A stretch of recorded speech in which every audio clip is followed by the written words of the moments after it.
So, welcome to another episode of the S.E.M podcast. Jack Bryce and Zach Hewlett again here today hosting, and we're joined by our guest, Rory Grant.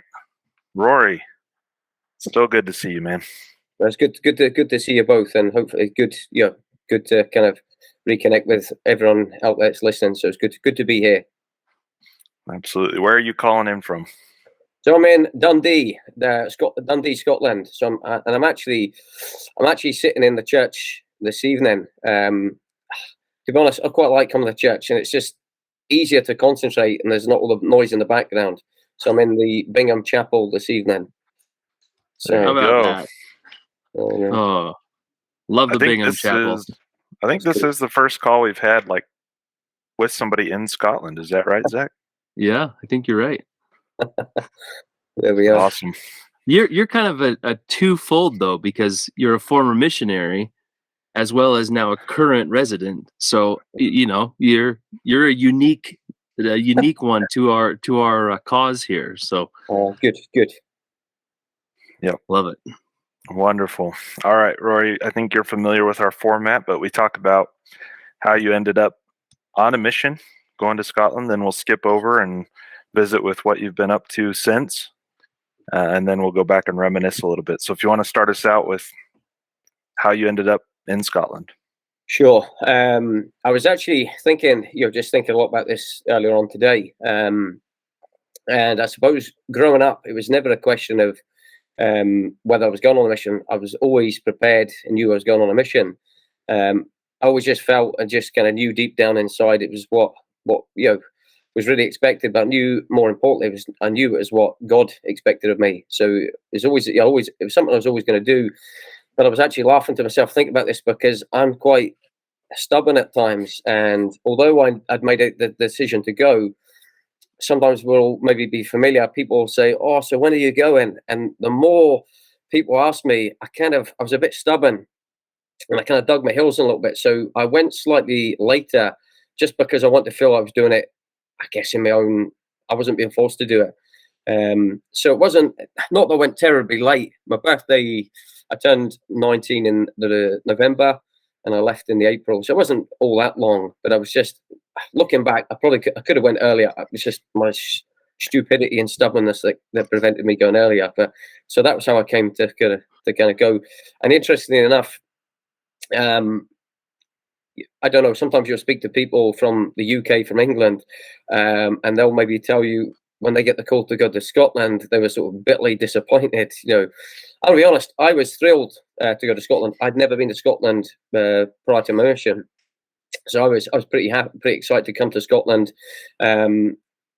Probably because culturally is very similar. The language is pretty similar, to more or less.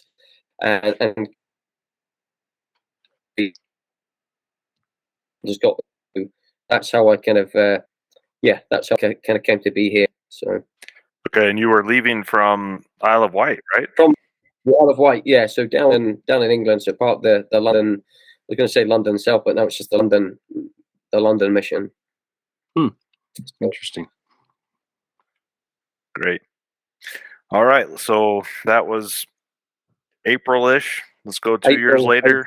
2003, yeah. Yeah, 2005 when you went home. Tell us, what you've been up to for the last 18 years now. Good question. So, so when I went back home to begin with, obviously I was a sort of carpenter doing carpentry and joinery. That was what I did. So I went and did that. When I got back home, somebody I went to school with, we went into business together for a while until more or less until I moved, until I met my wife. She's from Dundee, so I'll say it now. I never met her when I was on my mission. I didn't even know she existed when I was on my mission. But we met on, I guess it would be like mutual now. It was called Aldius Link Up at the time. So yeah.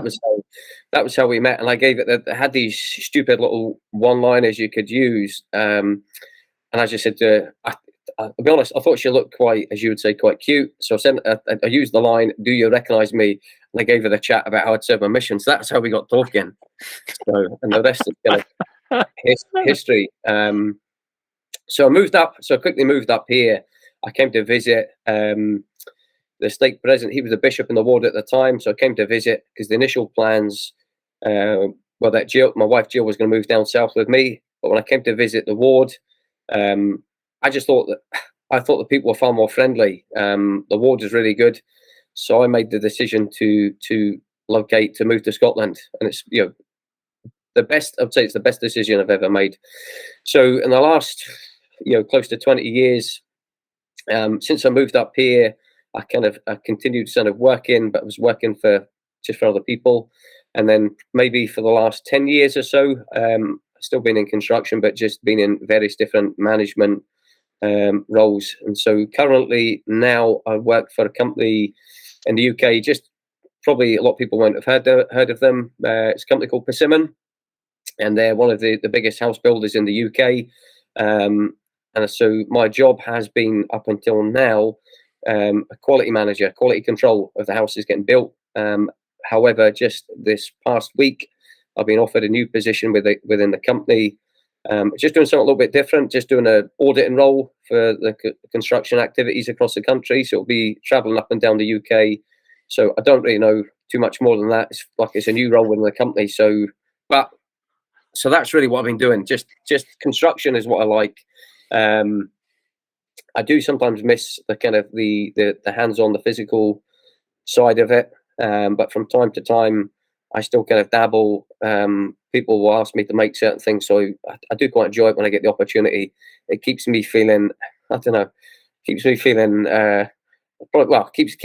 active, and it's quite satisfying. So, but that's a brief history of what I've been doing for the last, near 20 years. Scary.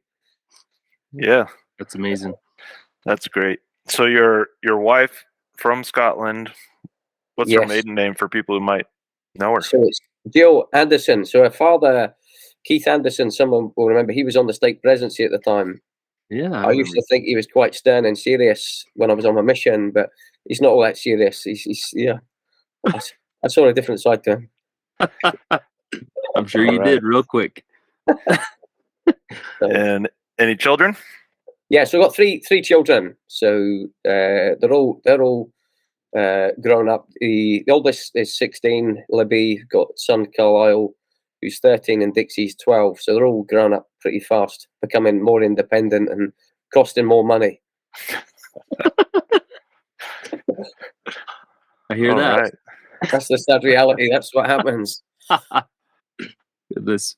But no, they're all very different, but they're brilliant. I joke, but they're all generally well behaved, and like I say, they're brilliant. So Very good, and that's great to hear. All right, so let's go back now. April 2003. You can start at the MTC or get into the mission, however you want, and we'll go through. So the MTC, I've probably got quite. To be honest, I didn't really enjoy. I'm not gonna lie, I didn't enjoy the MTC. For me, it felt like going back to school, because I don't know. Was it 12 hours? You had your lunch and things, but it was more or less like 12 hours sitting in the classroom studying. Yep. And I found that quite hard, and so I struggled to sometimes to stay awake. So the stupid things you do when you're on a mission. My companion was from America. I think he's from Idaho. Elder Osler was his name, and he was quite a big lad. And so one day when we were in the class, I said to him, to keep me awake, I said, "Go on, punch me." So I got to punch me in the head, just like here. So he punched me in the head, and I was like, "Oh, come on, man, you can do better than that." And he was like, "Oh, I don't want to hurt you." I said, "Come on, give me your best shot." So he totally full pelt, give me a good clout in the head. And I don't know why, but for some reason it didn't really seem to hurt. And so I was like, "Come on, do it again." So we thought it was quite cool. So we're shown to the sister missionaries, like, "Yeah, watch this," and they're like, "Oh, no." And so that was how I stayed awake. It was good at the time. And then later on in the evening, I had this big lump on the side of my head. So yeah, the MTC, I found that quite difficult, but to be honest, my companion Elder Osler, he was one that kept talking me through it, and he said, he was my lifesaver. Kind of kept me going, kept me motivated. And he just said, look, just get through this, and you'll get to the mission field, and everything will be different. And so that was kind of what I did. I kind of stuck in, did what I had to do there. Well, I couldn't say that I enjoyed it, but at the same time, there were good things I took from it, but it seemed I didn't enjoy school, and that's maybe why I didn't enjoy the MTC, the study, the long hours. It wasn't for me. It's tough. It's definitely tough. It's a lot longer than a school day. Yeah, I all the time. I actually cheated as well. I shouldn't really say this, but I'm bad. I like my sugar. Church things, you always get they always give you water, and I'm like, I don't want water. I don't like water. I hate it. So what I did, I used to fill the bottle. I used to go down to the canteen and I used to fill it with Sprite. So look like what I'd be. That was it. I always used to have Sprite in my little bottle. That was my little MTC. The sugar kept me going. It's not a bad thing. Sugar is good. Sugar is good for keeping you going. Yes. All right, and then away to Scotland. Way to Scotland. So that was quite cool. Remember, we arrived by train, so that was quite cool. I can't really remember much about the journey, but I do remember getting in this little train station, meeting the assistants. I think it was Elder Howell and Elder Menino. Elder Menino was from Italy. Brilliant. So I remember being picked up, took to the mission home, and it was pretty cool. I remember just feeling quite excited at that point.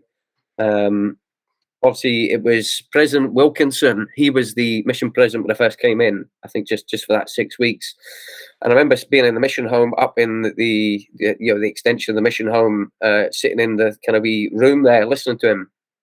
And I remember there was only not big groups who were sat there listening to this guy speak, and I'm like, whoa!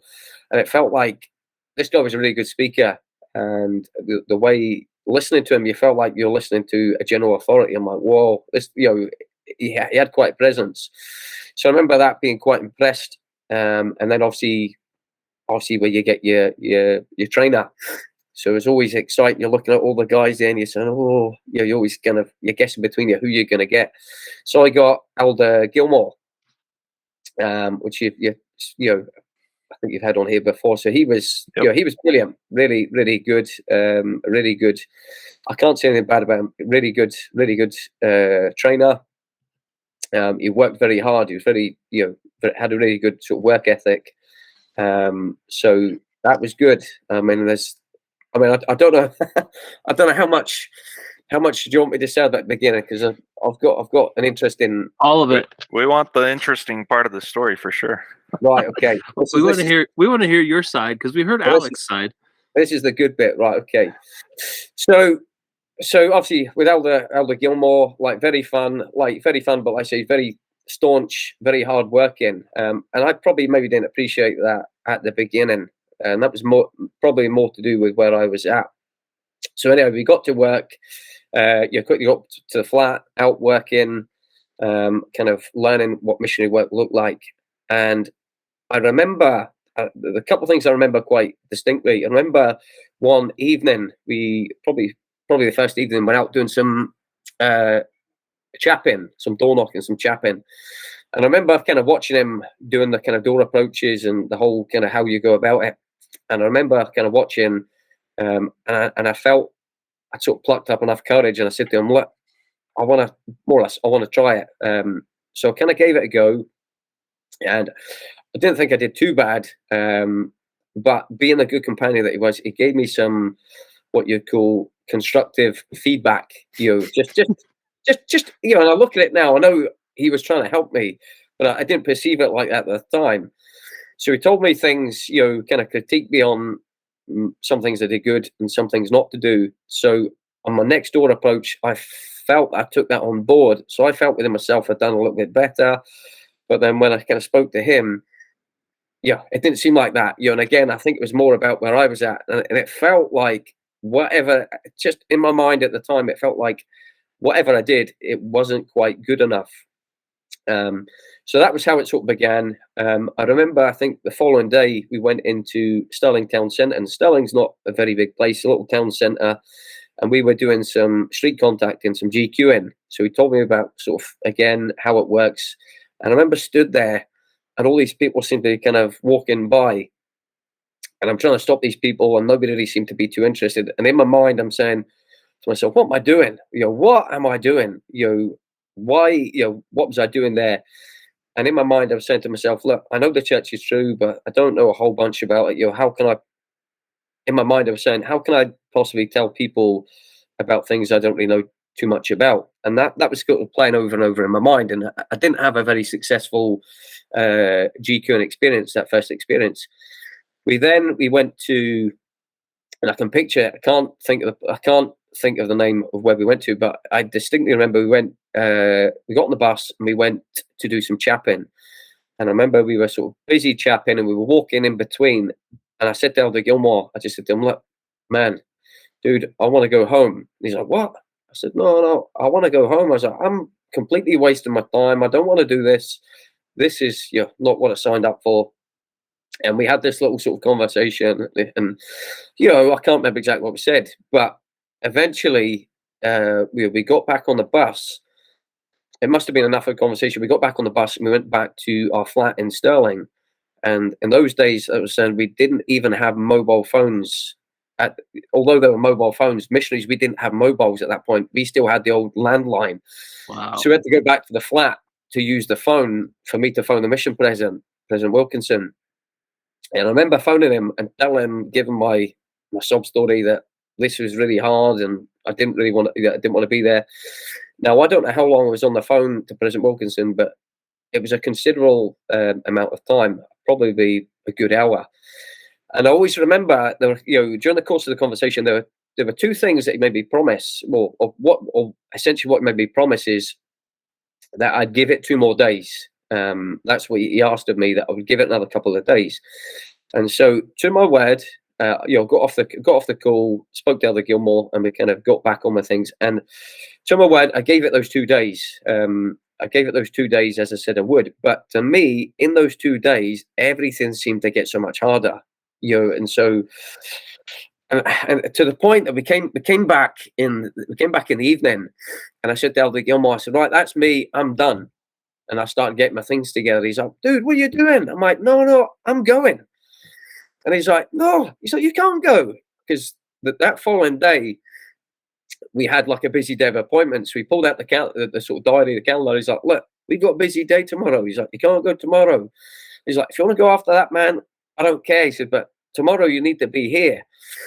So what happened is, he went off to bed. He fell asleep. I packed all my stuff together. I snuck out the flat, and I was walking to the train station. I was walking down to the train station when a taxi rolled up and said, look, where are you going? I said, to the train station. The taxi driver gave me a free ride to the train station. He helped me on my way. There we are. And so I'd looked it up. The train was coming at 5:30 in the morning. So honestly, that was the longest night of my life, pacing back and forth in the train station, waiting for the train to come that would take me to Southampton. So eventually, 5:20, I'm getting ready to get, more or less getting ready to get on the train. The train's pulling in. Who shows up? Elder Gilmore. I remember him kind of walking in. He's like, dude, come on. You're coming back. And I'm like, no, man, I'm getting on this train. And I remember having this argument with him, where he was telling me that I was going back. I said, I'm getting on this train. And I always remember in this kind of exchange of words, and, I could tell he was pretty angry with me.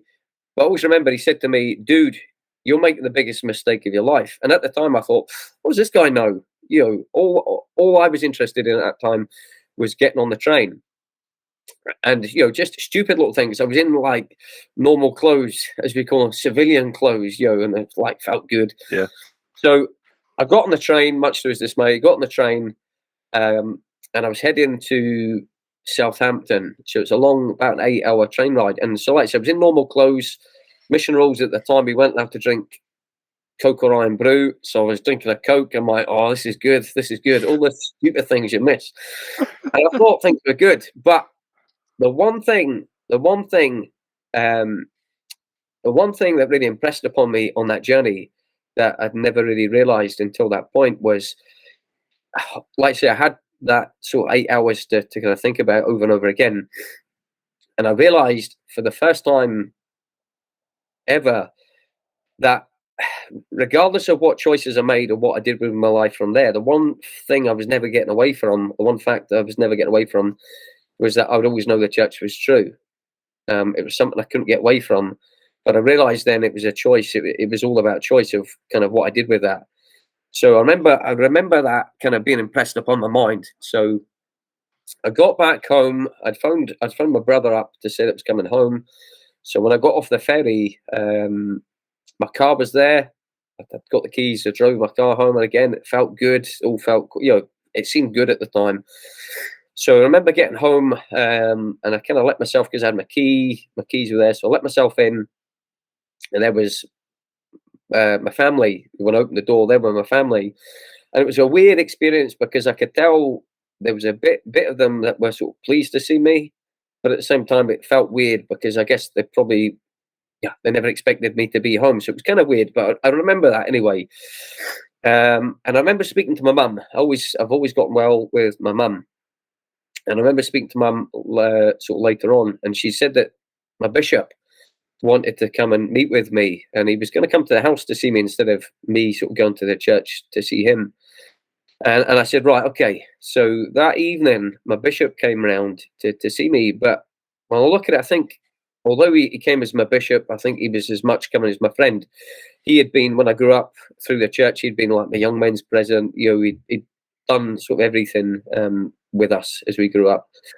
And so I remember we were sitting in my bedroom, an unusual experience. And anyway, he was talking away, but genuinely could not tell you anything that he said to me that evening.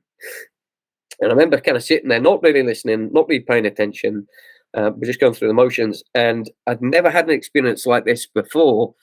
And as I sat there, I had this voice for the first time in my life, an audible voice come into my mind. And it simply said, "You need to go back." And so this voice came in, and I'm kind of processing this and thinking, I hate that. I hate this place. I'm not, why do I want to go back? And I remember having this sort of wrestling, this playing it over in my mind, kind of talking to I'm like, what? And again, it came again a second time. And the second time it came with this feeling that I thought, I could no longer deny it. So I blurted out, I said, I want to go back. And he's like, what? I said, no, I want to go back. So quickly, we called my mum and dad in. And I told my mum and dad that that I want to go back on my mission.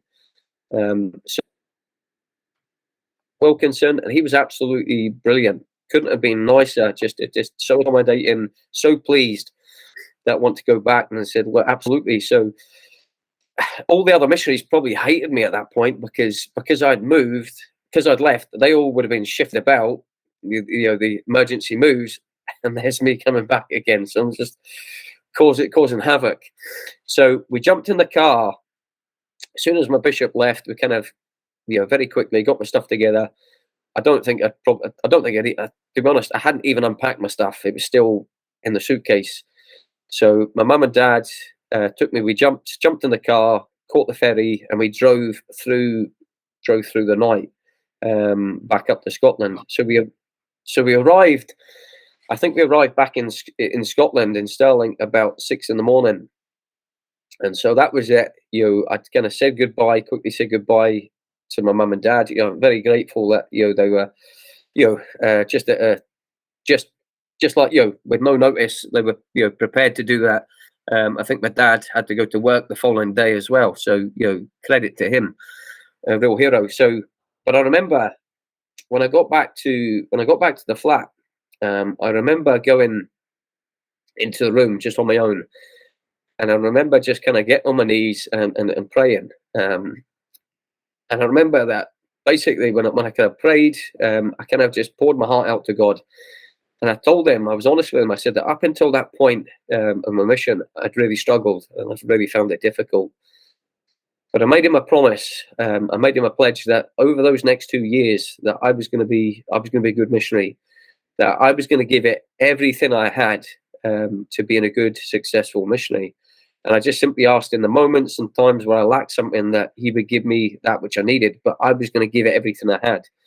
And so for me, I look back to my mission, and that was the kind of pivotal moment for me when everything changed. And it was, a crazy experience. But one, I look back and I think I was glad it happened because it put a lot of things in perspective. And particularly near the end of my mission, it was great when you would, when I was sort of traveling missionary towards the end of my mission, when you would meet missionaries and they're like, "Oh, we're done. I can't do this." I'm like, "Boys, sit down, listen." And it was like Elder Pattenden, obviously he was one of my companions, and his brother had his saying, and I like it. And and his brother had a saying that his brother used to say to him, "I made the mistake, so you don't have to." And I always loved that little saying. And I think this very much applied. And I look at it, and I looked and think, well, why did I do this stupid thing? But I think it was very much me doing that stupid thing was able to stop other people doing it, because I'd been through that same experience and I knew what it felt like. And for me, I think it probably shaped the course of my life. So I don't think it was a mistake. I think I needed to do it. So that was my story. And like I say, stupid. Like I said, going back to what I said at the beginning, at the time I was young, stupid, stubborn, and I didn't appreciate Elder Gilmore. Like I say, he was obviously a great trainer, and after that we got on fantastic. And to this day, he is a legend. And I can see that he was just trying to help me, and I was just too stupid to realize it at the time. But no, we had some good times after that experience.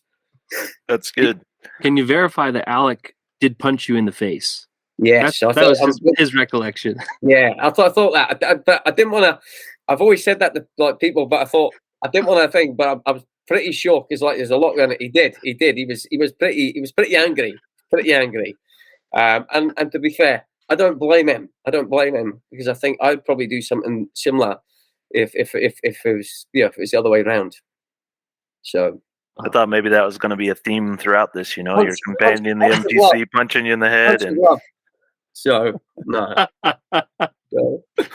Man, what a great story. That's amazing. Thank you for that, Rory. Appreciate you opening up a little bit. Good. Yeah, I think that helps. Even now, we all go through hard times making difficult decisions, but being able to come back, and the impact I know you had in the mission from that point on is just remarkable. So, all right. So how long were you in Stirling?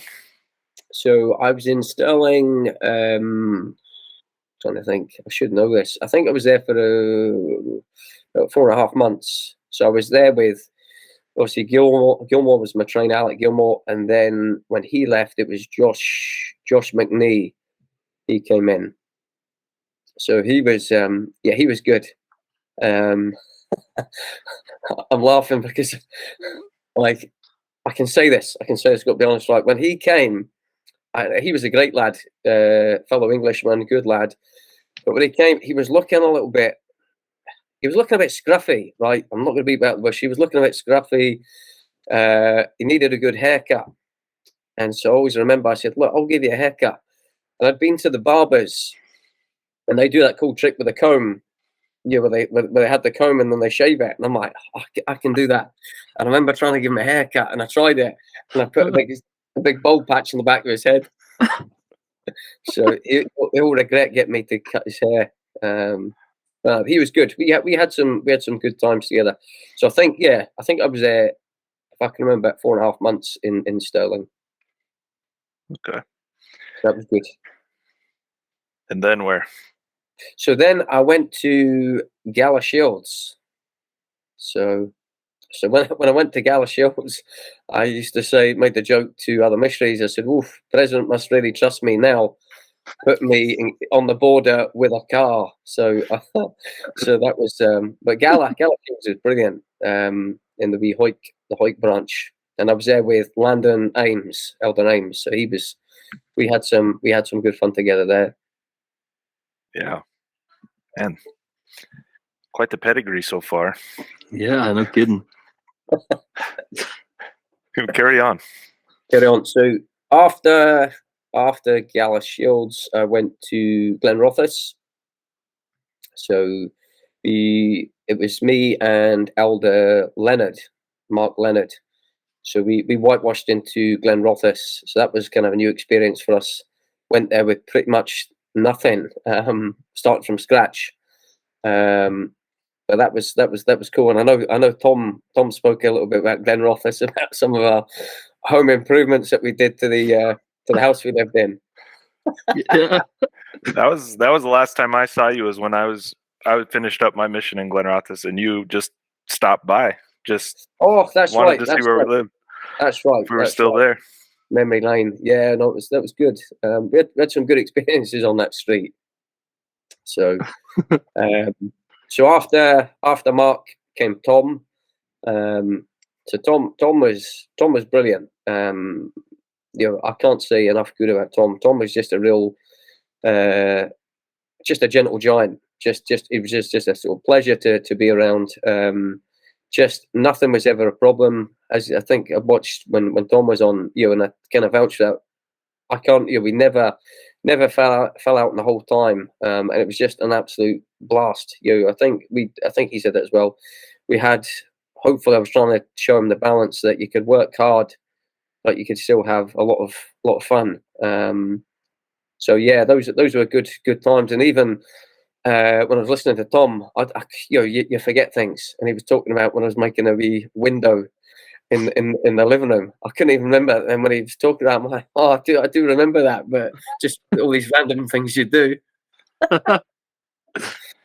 So was it for your flat, or was it for someone else? I thought he mentioned it was for someone else. Maybe it was for somebody else. Yeah, so okay. it was for somebody else. So there was a funny time as well, because when we served together there, when we were chapping one day, we came across just a kind of what you'd call poor souls, a family that were kind of, just kind of struggling.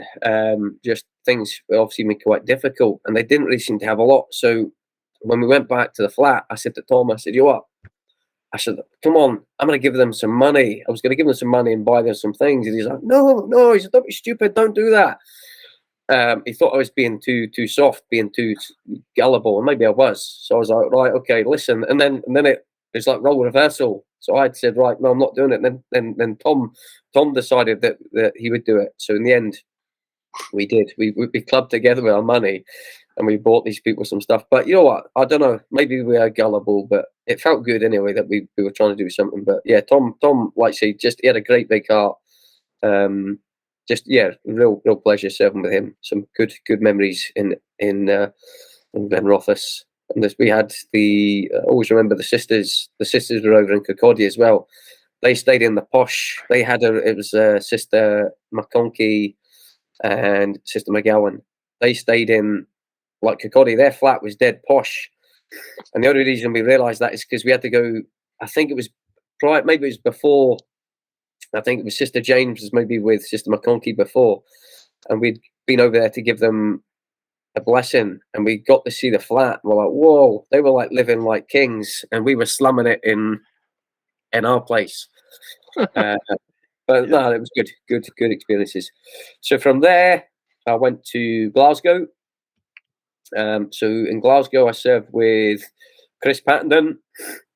So I was quite excited because he, again, another, I had a lot of English guys, a lot of English companions. Well, with Chris, I was quite excited about Chris because he was from the same stake. Just before I went on my mission, Chris had moved into my stake. So I was quite excited for the opportunity to serve with somebody, that from my stake, knew the same people, and just, so we had a great time together within the sort of Glasgow zone leaders. So and one of our big campaigns while we were together is we were trying to get, for years, there'd been no sisters in Glasgow, in the Glasgow zone. So we had a little campaign to try and get sisters in the Glasgow zone. And we did. We got sisters in Rutherglen. I remember that. So we got sisters back in the zone. In Rutherglen, of all places. Yeah, that was that. So what a place from, huh? It's funny. So then after that, who then Pattenden moved on. So then it was Elder Nielsen. He came in to serve with me. So we were there. I always remember again, like I say, just we like to have fun and be jokers. And so I remember one P day, one preparation day. The stupid things you do, but it was funny at the time. Is we phoned round all the kind of the zone, just being stupid. And remember, like Elder Spragg. Now Elder Spragg will watch this and he'll be laugh at this, because previous to me calling Elder Spragg, probably a few months previous, or certainly before, I can't remember exactly what happened, but they were getting a lift home late at night.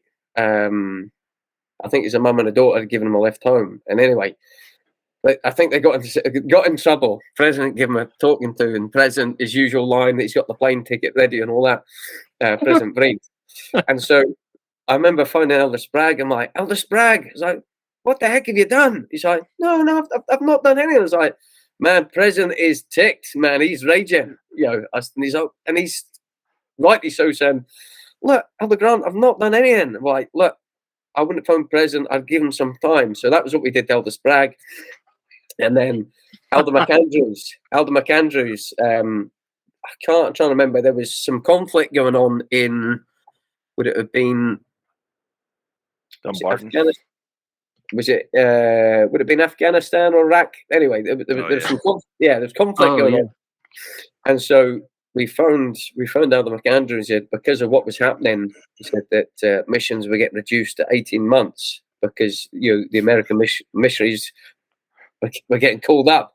And he was stoked because he was not far off his 18 months. So he was like ecstatic he was getting home. So that was a kind of flavour of the stupid pranks we were playing. And I remember I was in, after we'd done all this all morning, I was shaving, and Elder Nielsen said, and he said, President's on the phone. So he came on the phone, and he said, Elder, I need you to pack your bags up. You're going to Irvine. And I just laughed. I said, very funny, President. Who's put you up to this? He's like, Elder, I'm not joking. I need you to be gone within an hour. So that was it. So I got shipped off to Irvine. I was just thinking there. I said Nielsen, but I think it was Nelson. Like, it's just terrible, was it? So anyway, Elder Nelson, because I had to go pretty early, and I said, are you going to hang out with the other missionaries? I think they were in Knightswood at the time. And he said, nah. So he just spent, because his next companion wasn't coming until about 4 o'clock. So he spent the day walking around sort of Glasgow on his own. That's a sketchy thing to choose to do. So then, like I say, I went to Irvine. So I went with Elder Hager, Spencer Hager. Yeah. So he was there over in the sort of Paisley zone. So I went there the week before moves because Elder Carl Newman, he had to go home because he had there were some tough things going on at home for him personally, family-wise. So he went home. So I went with Elder Hager to learn the area and to learn the zone just a week before moves. And then I got Stephen Webb. He was my final companion. And he was brilliant. Again, just had a blast with him. He was great. So those were all my areas. And then the last 3 months I was a traveling missionary. So I went somewhere different every week, and that was brilliant as well. That was really good. So yeah, so that's man, you served with the who's who of the mission. That's right. We need your help getting those guys on, though. We have to get some of them on. Yeah, it would be good. One memory that I have of you, Rory, is that you came as a traveling missionary. It was probably your last 6 weeks. It had to have been. Because Jack was training me up in Peterhead, and you came to our district meeting, and then you came back with us. And I'm driving the car up to Peterhead, and I'm like, just in my mind thinking, man, he's going home in a few weeks. And you read my mind immediately, and you said, Elder Hewlett, how long you been out? I said, oh, it's my second transfer. And you went, oh, for me to go back to my second transfer, what I would give. And I was thinking to myself, this guy's a nut. He's an absolute nut. There's no way that if I was in his position, I would say the same thing. But, I didn't understand at that point in time because, man, it was hard. It was really difficult. And it was so cold in Peterhead. I could not. It was so bad. But in hindsight, in my moment, as I'm going home, I was like, I thought back to that moment with you, and I went, what I wouldn't give to do it again. It was just amazing. It was such an experience. So I appreciated that because you put that nugget in my head that sat there for the next 20 odd months. And at the end, I just went, man, Rory was right. I mean, this was amazing. Like, there's no other way to explain it than it was amazing. Totally. So, Yeah. Well, thank you. Man. I don't remember that. Really? You coming back to Peterhead with us? No. Rory's in the back seat. I'm driving, and you must have been asleep next to us, or I must have something. been asleep. That's probably right. We probably had gone to the Calzone spot in Aberdeen and had a big lunch or something, and you were maybe with your eyes open, but just glazed over. Sounds about right. Good times. Yeah, it was. Yeah. My main memories are of you and Pattenden in Glasgow, the zone leaders. I was in Cumbernauld. That's right. That's right. The concrete jungle. Yeah. We had a lot of fun in that zone. But the zone was good, was it? It was, yeah, it was good. I enjoyed that. Yeah, it was good times. And so you talked about... I remember, I don't know, everybody used to saying, I was thinking that today, we always, like you're saying, Chuffing Bandit, like me and Pattenden always used to say that. Oh yeah, Chuffing Bandit. Chuffing Bandit. that and he had a new pair of shoes every time I saw him. Do you remember? I don't know if you remember, Pattenden, when I moved into, when I went to Glasgow with him, like opened up the flat, the cupboards, and it was like Asda Smart Price. And I'm like, Pattenden, we can't do this. I was like, I'm not eating like this. So we, I got him buying the good stuff again. So I always remember when I went home, he came home 3 months after me. So I went over to visit him when he got back. And I always remember he said to his mum, he said, Mum, he said, he said he put weight on. He said, Mum, it's his fault. It was him. He did it to me. But I always remember one of the best memories with Pattenden is I'm sure he bought it from, maybe it was like Asda. He bought this like suit. And to be fair, it looked pretty sharp. It was like a pinstripe suit. And he got it for like a real deal in Asda.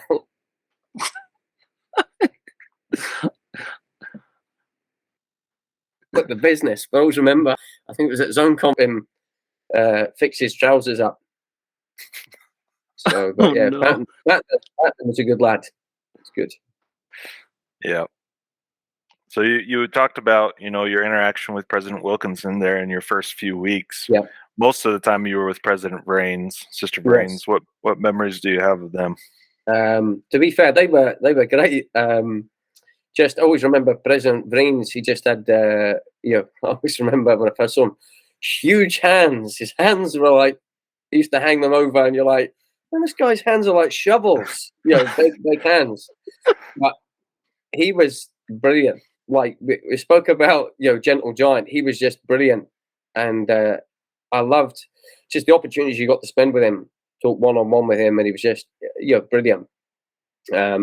Sister Vriens, she was an absolute hoot, crazy. I remember when they first sort of came into the mission, it was Elder Croshaw. And I remember she got Elder Croshaw, and she got him up, and she had his, she grabbed him, she had his arm twisted around his back, and he was like, and also Tom had spoke about, I watched it and I laughed. Tom said that last time, he said he was going to share something. He said, I'm sure I wouldn't mind sharing. And he spoke about my little problem, with my sweaty hands. That's right. Yeah. But it's funny because when me and Stephen Webb were together, we had when we were in the Paisley zone, it was interviews. So obviously, being the zone leaders, we were the last ones to kind of. So we're in with Sister Vriens, and it was just brilliant. Just out of nowhere, she starts like banging the table, laughing. She, and I'm thinking, what's going on, Sister Vriens? And she says, "Oh, now I remember." I'm like, remember what? You're the little boy with a sweaty hand problem. So that's what, when you say Sister Vriens, that's what I always remember. She was just she was absolute hoot. So yeah, but present was brilliant as well, because I remember one time, I don't know what we'd been doing. I think we'd been playing football. We were in Edinburgh for some reason, and I remember saying to President, I said, "Oh, President, we were going to get some food." And President, I think, gave us some money. I said, "Are we taking the Hot Wheels?" And he let us take his car. And back in those days, like, taking President's car was like, oof. And I remember spanking it through Edinburgh, because it was better than like the wee courses that you got. It was good. So yeah, President was brilliant. That's great. Another thing we ask everybody from our generation is about the transition to preach my gospel. Yeah. And how that experience was. To be fair, I thought it was brilliant, because you'll maybe remember that from me. I remember when I came into the mission, it was the 6 discussions, the wee books, and you were told to kind of memorize the discussions, memorize the scriptures. And I remember serving with and that's the way it was. I remember with Gilmore and the sort of senior, the older missionaries that had been in the mission, they used to just all rattle off all the phrases. It was just it rolled off the kind of tongue. I remember speaking to the zone leaders, and I said about it used to be the rule at the time, before you could drive a car in the mission, you had to have memorized all the discussions. You had to memorize them and pass them off to the zone leader. And I remember it was Elder Steglitz, French missionary. He was like, "Yes, Elder Grant, you must do this." And I'm like, "Oh," and I'm rubbish at things like that. And I remember thinking that when I came out, I thought, I'm never going to be able to do that. I'm never going to drive a car on my mission. That's what I thought. So when Preach My Gospel came out, and Teaching by the Spirit, I'm like, oh, this is brilliant. I loved it, because it just allowed you to to be yourself, So I thought, don't get me wrong. So I had to try and memorize, and I did my best to memorize in the old way. But when Preach My Gospel came out, I remember thinking, man, it was a massive difference, and it was just, just came at the right time, and just what a difference it made. Just teaching by the Spirit, actually listening to the individual, leading the individual, and teaching them what they needed rather than what the book told you to teach them. It was just, I thought it was really brilliant. Yeah, definitely. And even, I don't know, we used to remember the book, The Missionary Guide. Yeah, the Purple Dragon.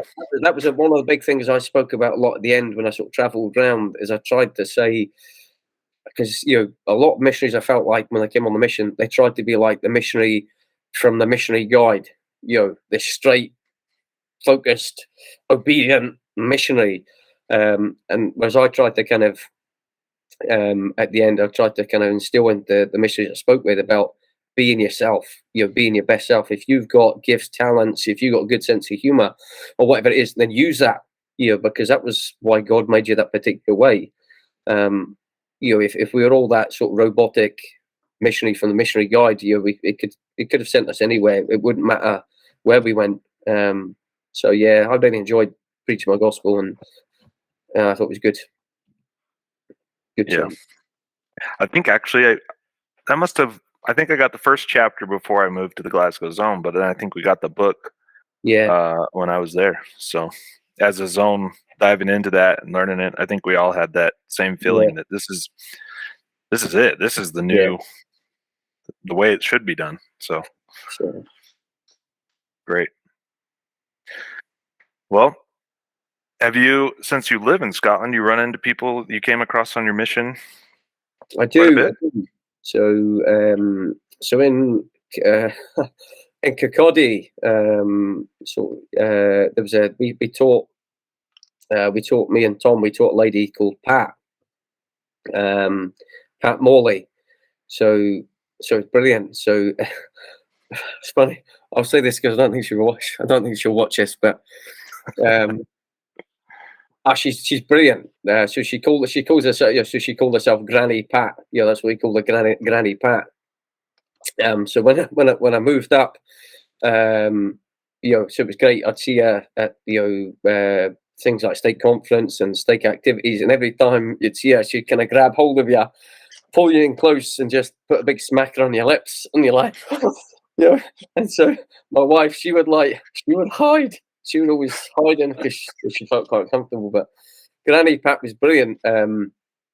She even, but it was quite funny because she had said she had a picture of all the missionaries above her bed, and she'd look at every night before she went to bed, and she kept saying to me, "I've not got one of Tom. He's not giving me one." And then eventually she got one of Tom, and then she says, "I don't know what he's doing." She says, "He's not got any kids yet." She says, he needs to get the out plates off. That's how she said it. She's Tom, So when Tom and Laura had a child, she was ecstatic. She's but yeah. So I see Pat quite often, and then some of the regional sort of the regional youth days and things. Those have been quite good. Where you go to other places, seeing a lot of the people from the mission. So it's good. I'm sad to say I've been back to some of my some of the units I've served in before, but I probably need to do it more. But I'm blessed that I've got the opportunity to be able to do that, and I've done that even with when I was in work. One of the areas in my work over the years, I've always travelled, pretty far and wide. But one place I've never really gone to was Glenrothes and Kirkcaldy. And so with this job that I'm with now, I happened to one of the sites that I go to visit. It was near one of some sort of previous investigators, and I'm like, you know what? I'm gonna go and see her. So I could remember where she stayed. Couldn't remember the street name, but I could remember in my mind the street. So I rolled up one day because I was going to go there before, but I said I'd go to site, go to work first, do what I'm supposed to be doing during the day, go do my work, and I'll go there after, but I didn't get time. So this particular morning, I decided I was going to go make this visit first. So I rolled in, found the street, and sort of chapped on this door that I've not been to for, like say, nearly 20 years. So knocked on this door, and Christine Foy was her name. She opened the door, and she was like, "Ah!" So she remembered me. She's like, "Grant." I was like, "Yeah." So we went in and had a good speak with her. But it's interesting because she had just been looking at like a wee holiday magazine, and there was a little bit in there about the Isle of Wight. And so she that morning just been looking at it. She said, "Oh, I read that, saw that, and I thought about you." And that was brilliant. So I spent a wee bit of time with her, and the interesting thing was, I think it's all about timing, because I was going to go there before, but never got down to, it didn't work out. But that particular day I turned up there, it actually turned out to be her birthday. So I thought, just it was quite fitting. I turned up on that day, so it was brilliant. So yeah, so I'm lucky. Like say, I need to do, getting back to your thing, I'm blessed that I'm in the area. I'm close to, but I don't take it. I don't use it as, I don't make full advantage of it. So I need to do better. I have been to see a few people, but I need to do better. So yeah. That's wonderful. Yeah, we've talked to quite a few who are in the temple district, and they see people at the temple and run into people, and that's something that we're jealous of. Living over here, we just don't have that opportunity. So no, you're pretty far spread there. It's a wee bit easier here, I suppose. Yeah, or a lot easier. Yeah. So who is the current stake president now that Daryl Watson's serving a mission? So it is President Snee, Ian Snee. Do you remember Ian Snee? Yeah, I do. Yeah. So he was the bishop then, right? When we were in that area. Okay. Yeah. So he's brilliant. So he's been the stake president for this is him going into his 9th year. So he's been in. Wow. who's been in. So I think he's due to get released at the end of the year. So he's brilliant. Ian's fantastic. And then his son Craig, he's now the bishop in Bingham. Wow, that's cool. So he's a good guy as well. So are you next up when President S.E.M gets released? No. Come on, Rory. Don't be like that. You got to. No. I'm sure you're on the top of the list. They were crazy enough to call me as the bishop before. They won't be crazy enough to call me to anything else. That was something you told me also the last time I saw you, was that you thought that the second coming would happen when the prophet had the same haircut as you. Still convinced of that? That's funny. I don't know if you look. One of my friends, he says this, and he's probably right. There is probably a bit of resemblance. He always jokes and says that Dallin H. Oakes. He says I look a bit like Dallin H. Oakes, like a younger version. I'm like, maybe. It's this. This is what it is. I've gone to that haircut myself now too. So that's it. Happens to the best of us. Understandable. I'm going to save mine as long as I can. You're doing pretty well. You are, Zach. What's the secret? I don't know that I have secret. It's discovered once upon a time that washing your hair less often is actually better for your scalp, and my hair came back. So I'll say that it's that. So you just shower. That's the secret. No, it's not a matter of showering, Jack. Thanks a lot. Less shampoo. Well, this has been wonderful, Rory. It's like blast from the past here. No, it's been good. Who else do you want to shout out that maybe we haven't had on? You'd like to see come on the podcast?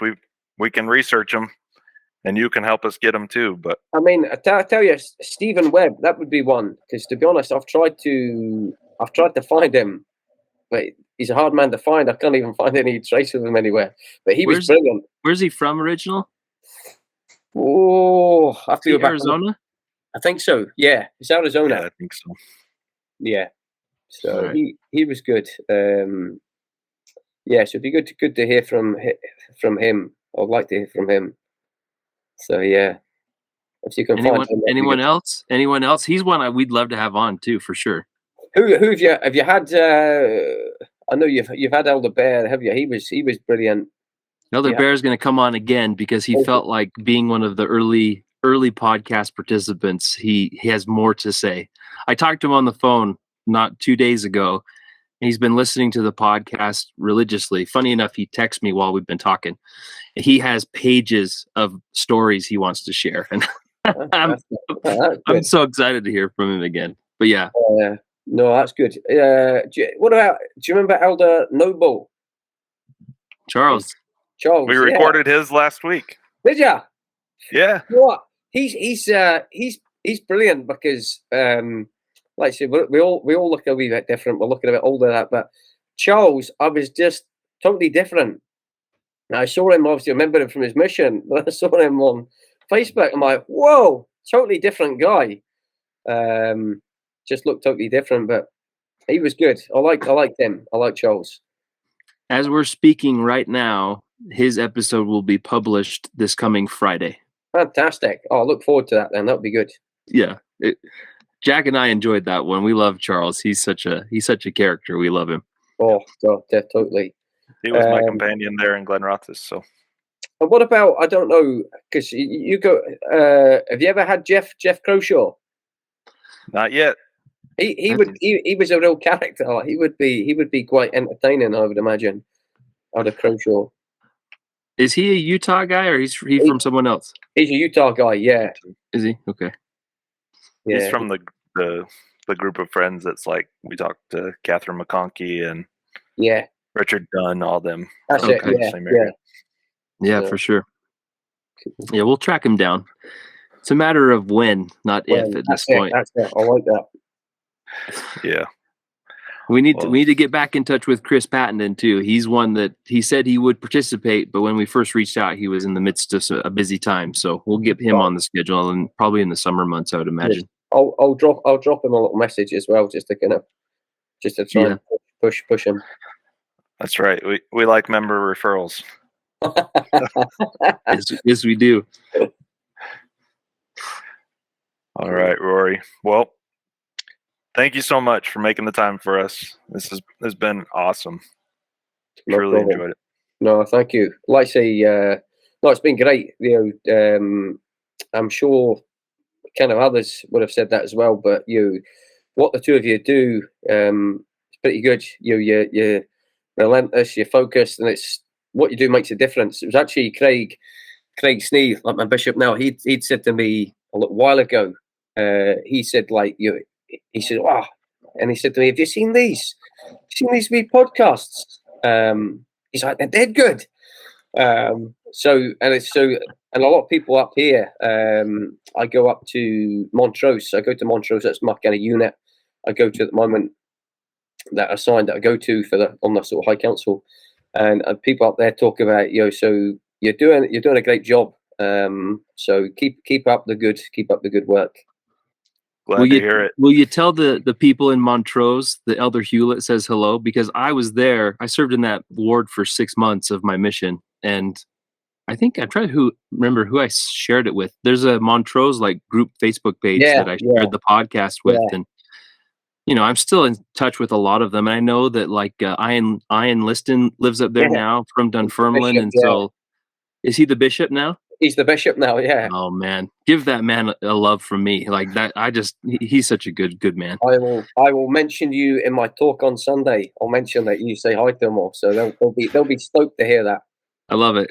Tell them we'd love for them to follow along and hear from missionaries who served in their wards. And there's a great group of people up there. The Martin Henderson and his wife Sharon are some of my favorite people. My goodness, they're just. And then obviously the Stronics, they were my second parents while I was there. He's Robert. Robert's not being very but he's doing okay. Yeah, I've seen Helen's posts about his memory stuff and trying to help him progress in that. I'm sure that he's just gone through so much trauma that that'll be a long road back, but he seems to be doing well enough. So give him my love for sure. Yeah, I will do. So no, it's been great. Like I say, brilliant. I didn't know what you'd ask. I wrote down loads of things. Loads of notes. I wrote down about all the crazy people, the good experiences, the kind of spiritual things of it. It's been great. So we got more time. You can share some more stories if you want. Well, there's I was trying to remember all the random when we were in Leven, when I served in Glenrothes, that was like a great area, but I would say that was the place where we met the most random people and the most unusual experiences. And I remember me and Tom, we were out chapping doors. I think it was like a Saturday evening, and we were talking to a guy at his front door, and we were kind of talking to him, and sort of out of nowhere, this lady comes. His wife. She comes into the scene. And we're talking about Joseph Smith. Recount his experience, and she says, "I believe that." We're like, "Whoa!" As missionaries, you're totally stoked when somebody says, "You're like, yes." And she seemed like really pretty, and she said, "Well, I'd like to hear more." And we're like, "Oh." So we had to go. So we arranged to go back there. I think it was on the Monday evening. So we were pretty pumped to go to see this lady. And I remember, so we went there on the Monday night, and we went in, and we sat down. We started speaking to her, and then it was pretty unusual. And she was, I'm trying to the best of my kind of memory, and she was like, and she said, "Oh, I've been in my room for 18 months." I said, "What do you mean 18 months?" She's like, "With Jesus." I said, what do you mean? She's like, "No, I've been in my room for a year and a half with Jesus." And I'm thinking, "Oh, this lady, she's, and it was she was obviously quite intense." And to be honest, I was a little bit sort of freaked out the way she was talking. I'm looking at Tom like, I think this lady's a wee bit. And then she just grabbed hold of our hands. I remember she grabbed hold of our hands because we said, we'll just say we pray and we'll go. And she grabbed hold of our hands, and she grabbed hold of Tom, and she's like shaking back and forth like she's feeling something. Then she came to me, and she's just like total still, and she's like, don't worry, young man, it will come. And after that, I was pretty freaked out. I was like, come on, Tom, let's go. And I remember like we got in the car, and I think Tom was driving. So we jumped in the car quickly, and she's there like banging on the window because like, Tom, I'm like, just drive. Because she's like mental, chasing us down the street, and Tom's putting the window down, like just being stupid. I'm like, no, put the window back up. And she's like, God is going to show you, young man. And we were going down the street, and this lady was chasing us down the street, and I'm like, total mental. But you always remember it, just funny.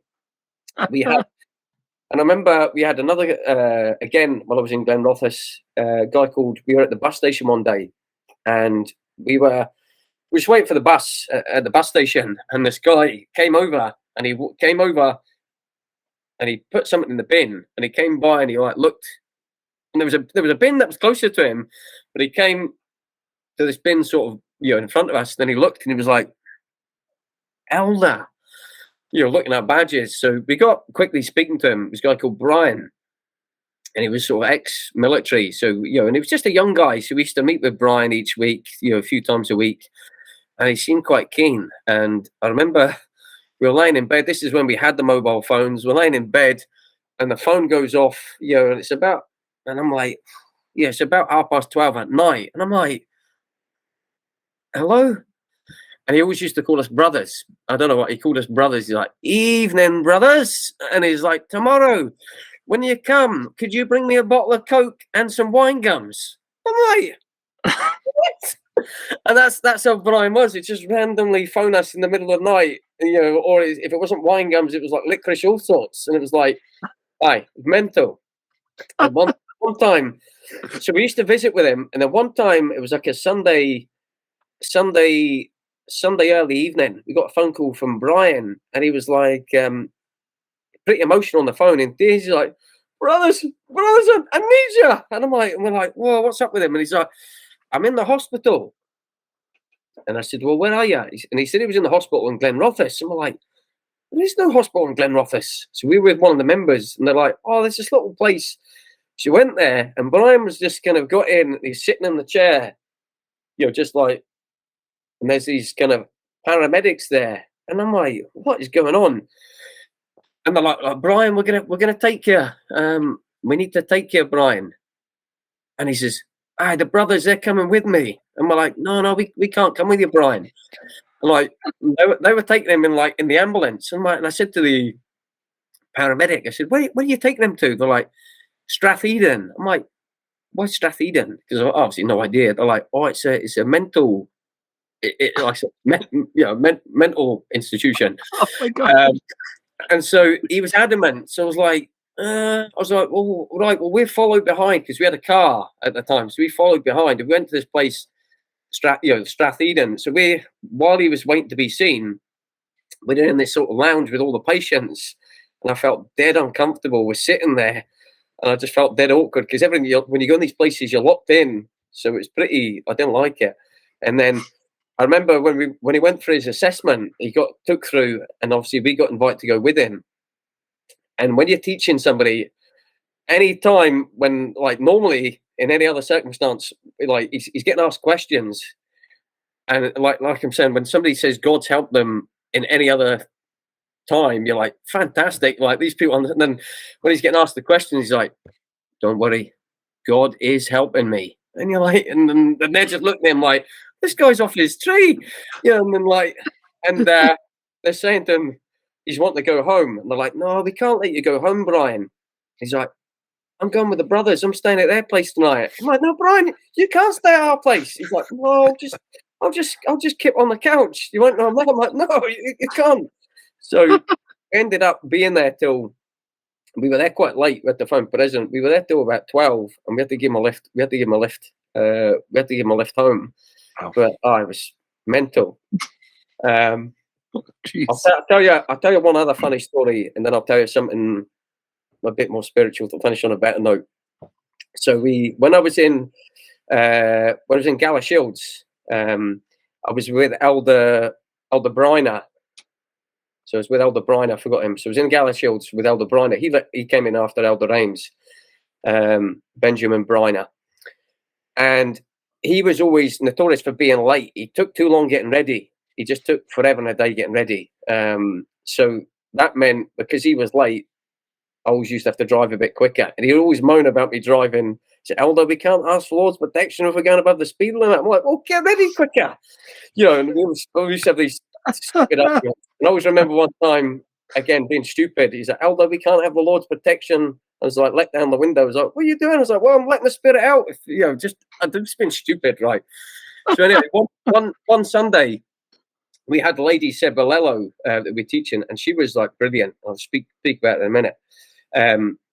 But she lived in Coldstream, so she was 40 miles out. And on a Sunday, there were no buses. There was nobody members that could give her a lift. And so I always remember.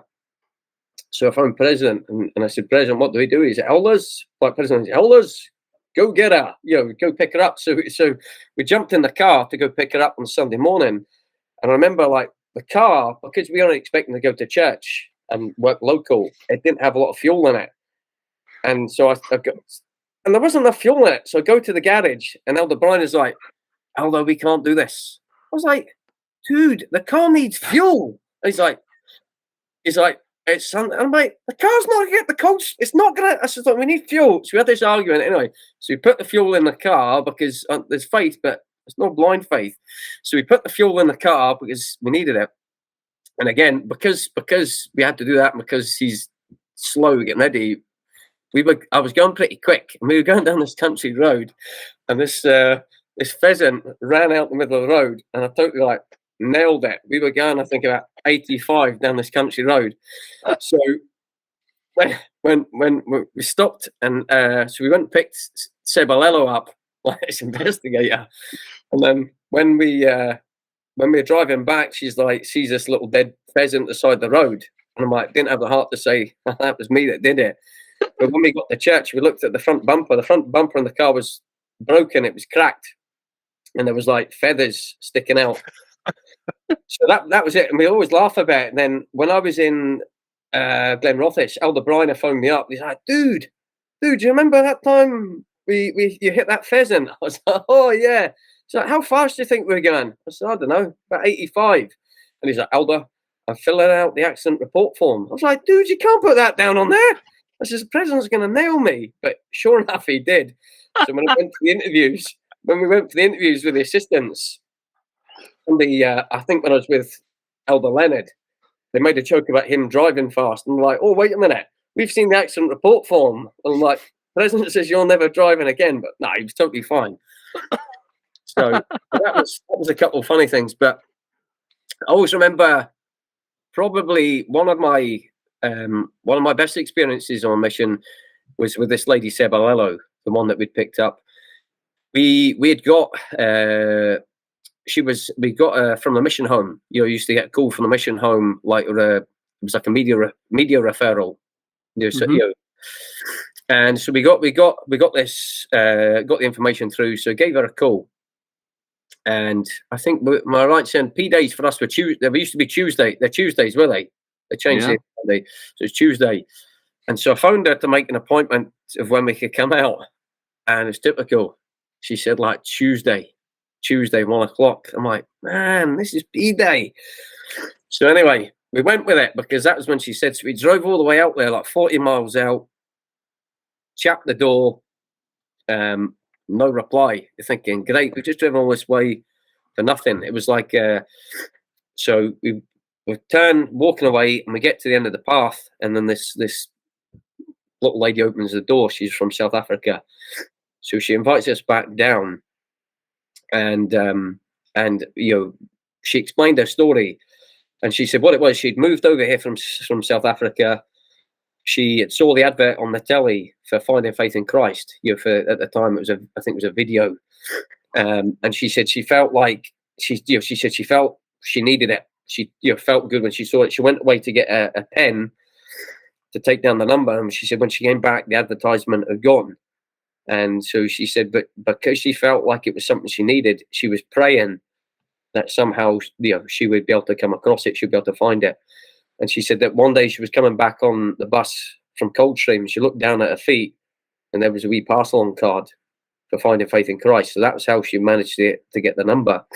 And I remember she was like golden, golden as they could be. And I remember being a young missionary, and I could see that this lady was golden. And I just used to sit there all the time and not say anything because I thought I was going to say something stupid. And probably one of the best experiences of my mission is when we were talking about the restoration. I spoke about Joseph Smith, and I just bore my testimony. That was all I did. That was all I could muster up. I thought, right, I can't make a mess of that. And I remember, after doing that, I asked her how she felt, and she said, I know. She said, I know, by the way I feel, I know it's true, and I just love that, because for me, it was really good, because going back to what we spoke about before with the old discussions, I was worried about what I was going to say. I was going to say something stupid, get it wrong. And all I did was bear my testimony.